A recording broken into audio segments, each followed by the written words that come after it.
Now we'll learn a technique I call fingersticking, which is actually a phrase I didn't make up. Heard it somewhere and liked it. It emulates fingerpicking on a guitar. So the first part, what I'm going to do is just to show you a song that I wrote using several different techniques. And I'll just break it down for you really slowly. Starts out with a D chord. Notice my hands are reversed. So the left hand is going to be playing over here, and the right hand is going to be playing on the bass. I play the roots together like that, and then the third, and then I fill in with two notes in the right hand side of the instrument, actually technically my left hand, melody side, and then I go up a half step there. So the part slowly would be, and then I move the line down on the melody up here on this string like this. Slowly. So by alternating the notes back and forth in different patterns, it sounds like what somebody would do fingerpicking. A little bit faster.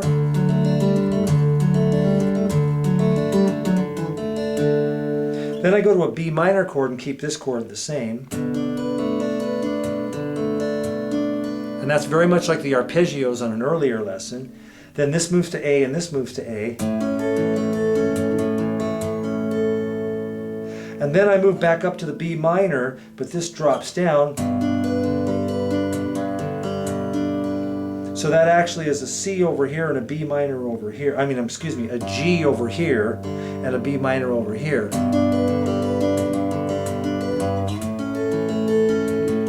Or you can move this hand up and this one down. They both sound good. Different variations back to the first chord.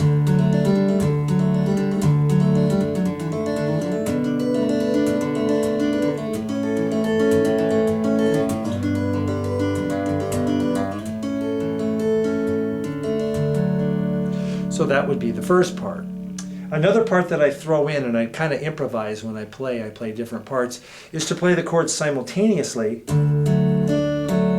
I'm doing this and this. Put them together. Then move both hands over, real easy. Same. And then back to over to here, A. So it would sound like.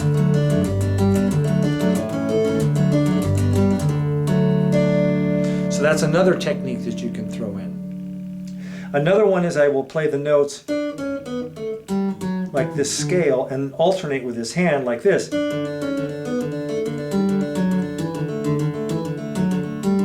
either a root and a fifth or an octave, either one. So you might throw that in.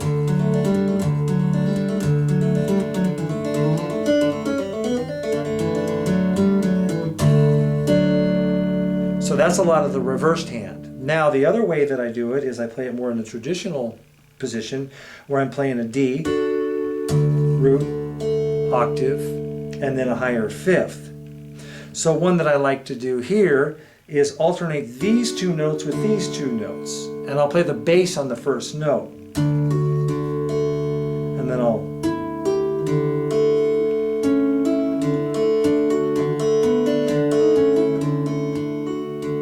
so it'd be,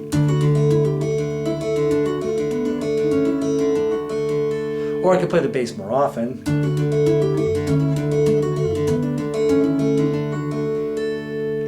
And another technique is I'll take the fifth and move it a half step down in that finger picking pattern. So you play that. And that's very much like if you go to the two-hand arpeggio lesson earlier. And I can move that chord.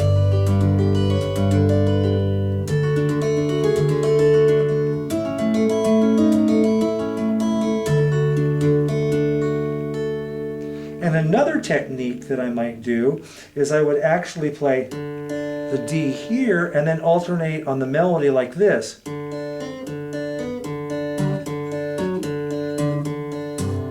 Which would sound like this.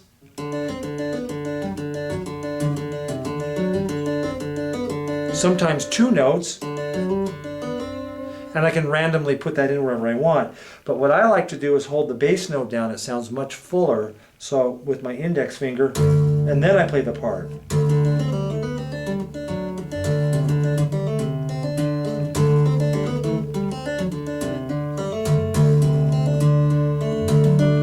And then I can pivot back over to that chord. So I'll put a few of those together.